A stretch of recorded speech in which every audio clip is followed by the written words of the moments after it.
What's going on, guys? It's Evan from Coaster Evolution, bringing another tier list video today, this time Six Flags Great America, which has a plethora of good rides, probably one of the most well-balanced lineups of any park in the world. So this is really exciting. I really enjoyed my time when we were at Six Flags Great America this summer for the first time, and I'm very excited to rank up these roller coasters.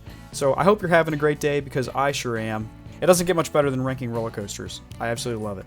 Let's begin with Max Force. Max Force is a great ride. In my opinion, it's better than Top Thrill Dragster. I know, a very controversial opinion, right?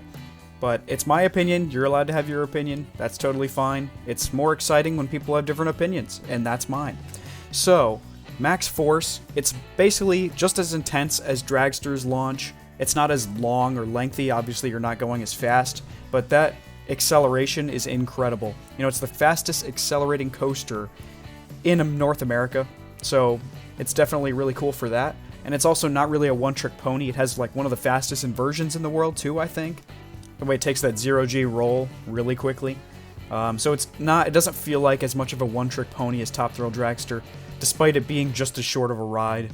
I really think Cedar Point could vastly improve Top Thrill Dragster if they just extend its layout a little bit. Even if it's just as short as Max Force currently is, it would be so much better. It would be such a better ride, not just a one-trick pony.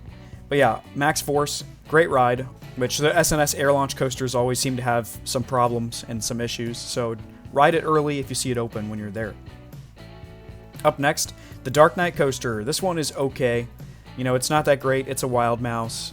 It's not a spinning Wild Mouse, but it is indoors. The theming is very basic, but you know, it's themed, you know, so that's something. It is in a dark building, so I think that enhances the experience. As I've said in other videos, if it's a mild coaster, the darkness makes the ride better. Moving on to X-Flight. X-Flight honestly was a little underwhelming. I think it's just because I've been on Gatekeeper. That was my only wing coaster I've been on. And X-Flight was just significantly worse. It's just a smaller Gatekeeper, and it was a little bit rougher than Gatekeeper was too. So it had quite a bit of rattle on the outside seat.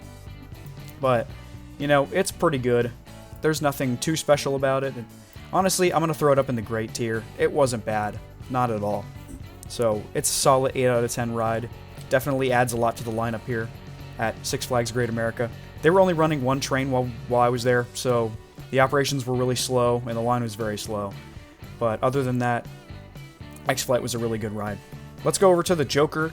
The Joker was my first SNS 40 free spin, and it was okay. It was good. I'll throw it up in the good tier. You know, very low on the good tier, because it's short.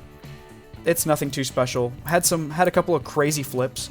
Definitely very nauseating, depending on how you get flipped sometimes. So definitely don't ride this right after eating, for sure. But, you know, it's definitely a fun ride, very gimmicky. The GP love it. You know, I can see why Six Flags has built so many of these. Although, I'm sure they'll lose their luster as I ride more of them. So, it's a good ride for right now where I have it in my rankings. Okay, let's do Superman Ultimate Flight. This one is also a great ride. It was my first B&M flyer. I've been on the Vekoma Flying Dutchmans, so I've been on Firehawk at Kings Island, which is incredible. But I also really love this. The pretzel loop was insane, or the pretzel knot, whatever you want to call it. It was awesome. That was by far my favorite part of the ride. I know some people that don't like this element because it's so intense, but that's exactly why I loved it. I just wish the rest of the ride was just as intense as that, which is why I knocked it down and put it in the low tier of great.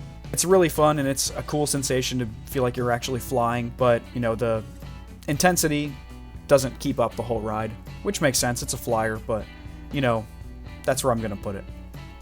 Batman the Ride, like all the other Batman clones, you know, it's a great ride. It's a solid clone.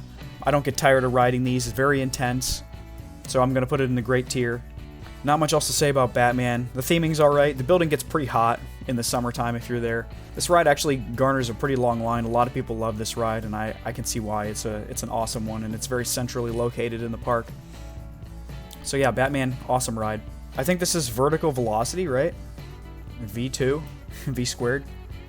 Yeah, of course. What else would it be? Stupid. Anyways, Vertical Velocity, it was good. There was nothing too special. I'll put it above Joker.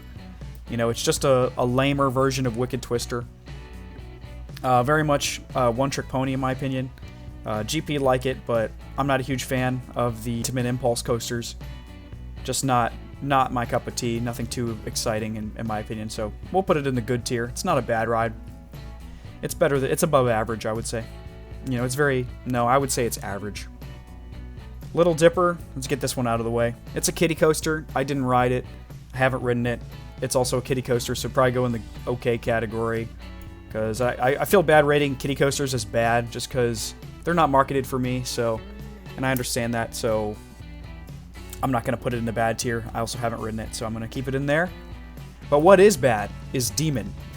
Demon was really bad. There was a couple of cool airtime pops, and of course the inversions are forceful, but you know, going into the like Demon head and then coming back out just jolts you to the side and just like slammed my head against the restraint in that like one specific spot. It was also pretty janky throughout, but that one spot really stuck out to me, and Demon is, for that reason, one of the worst coasters I've ever ridden. So it's pretty horrible. You know, if you want to avoid a headache, you might want to skip this ride, but it's a smaller aero looper, so you definitely can tough it out and do it. I recommend, when riding those aero loopers, like kind of pressing your upper body against the restraints and your shoulders against the restraints, just so your head and your neck don't go flying around into the restraints. Instead, your shoulders take the brunt of it, so you might have bruises the next day, but it's better than getting head injuries and having a headache. Let's do Whizzer.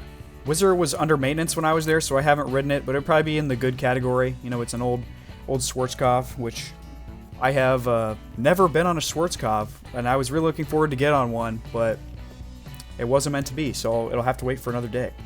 Alright, on to one of the biggest surprises of the day, American Eagle. American Eagle was a big shock because I had heard so many bad things about it being so rough. And we ended up getting, I'm pretty sure we didn't get a wheel seat, but we were near the back, so I was expecting it to be super rough.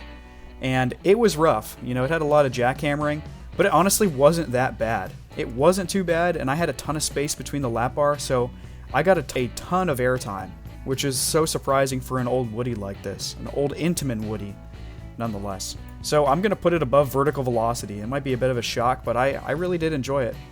Although this would be an awesome RMC candidate, although they already have Goliath. So it'll be interesting to see what they do with it in the future.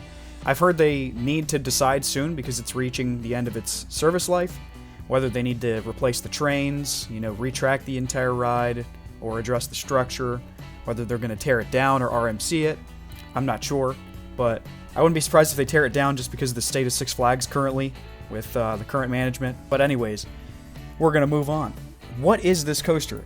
Is it that unmemorable that I don't... Oh, Sprocket Rockets. Yeah, I didn't ride that either. Another kiddie coaster. It would probably be in the okay category. Kiddie or family coaster. Did not get on Sprocket Rockets.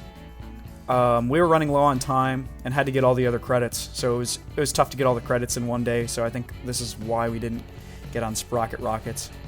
Viper, I'm going to put in the great tier, actually. This is probably one of the most underrated wooden coasters I've been on, and I don't ever hear anyone talking about Viper. It was built in-house, I believe, and it had some awesome airtime moments and crazy laterals. It was a little bit rough, but I could look past the roughness because of the airtime and the laterals and the other forces on the ride. So I was going into Six Flags Great America not expecting any good Woodies here, and I was, you know, very surprised. Well, with the exception of Goliath, I kind of forgot that was a Woody. Of course, that was supposed to be really good. But yeah, Viper really surprised me. It was great. So we're going to end off with the top two, obviously, like I normally like to. Goliath is a low-tier elite coaster, in my opinion. Low tier. But it's still elite. I would still say it's a 9 out of 10. It's unfortunately so short that it's like feels like such a short ride. And that's probably the biggest gripe I have with it. It's not very rough. Like some people say it's rough. It's not that rough. Although the lap bars definitely staple you, and those don't feel very comfortable by the end of the ride. On this one particularly, over some of the other RMCs I've ridden. Lowest ranked RMC that I've ridden so far, which isn't great, but it still says a lot about RMC if it's an elite ride, 9 out of 10, and it's the worst one I've been on so far. It's got a couple great elements. Of course, the first drop is great. It holds the record now that Lightning Rod at Dollywood is part hybrid coaster. This is now like the fastest and tallest wooden coaster in the world, I think, which is really cool. Yeah, it's just too short. That's my biggest gripe with it. Also, the zero-G stall on this is awesome. It's incredible. Probably best element on the ride for sure. But in first place, I've got Raging Bull. This is just such a weird B&M Hyper. It was one of the earlier ones. It's got more of a twister layout, surprisingly.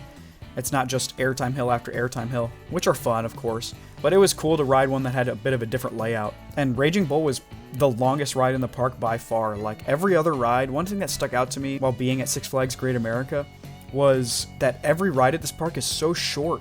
It's just so short, it feels like it. Like Max Force, Goliath, Vertical Velocity, Dark Knight Coaster, Joker, Superman Ultimate Flight even, Demon. Like, all of these coasters feel so short, with the exception of maybe Viper and American Eagle.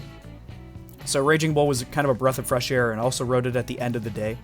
But I would say, this would probably drop below Goliath unless you're in the back row.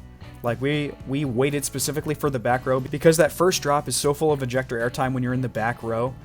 And just the forces are so much better, the airtime is so much better when you're in the back. And it's a completely different ride, apparently, if you ride it in the middle or near the front. So you've got to ride Raging Bull in the back if you get on this thing.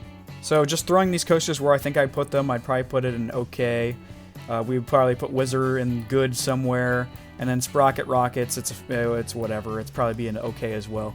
So overall, Six Flags Great America has an incredible lineup. It's probably one of the most, full-fledged lineups in the country, if not the world, with the variety of roller coasters that they have here. It's really, really incredible. I do think they're missing like an ultra elite coaster, which could be resolved if they RMC American Eagle.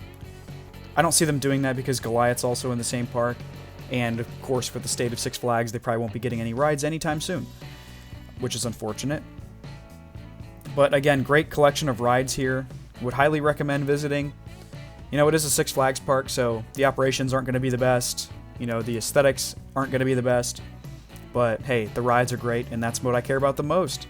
So that concludes my ranking of all the roller coasters currently in operation at Six Flags Great America. I hope you guys enjoyed. Remember to like and subscribe for more coaster content coming your way. And remember to comment down below if you have any other differing thoughts. Do you think Goliath is better than Raging Bull? Or do you think Max Force is better? As always, the link to the tier list will be in the description, so you can rank them up on your own if you'd like. And I will see you all next time. Have a wonderful rest of your day.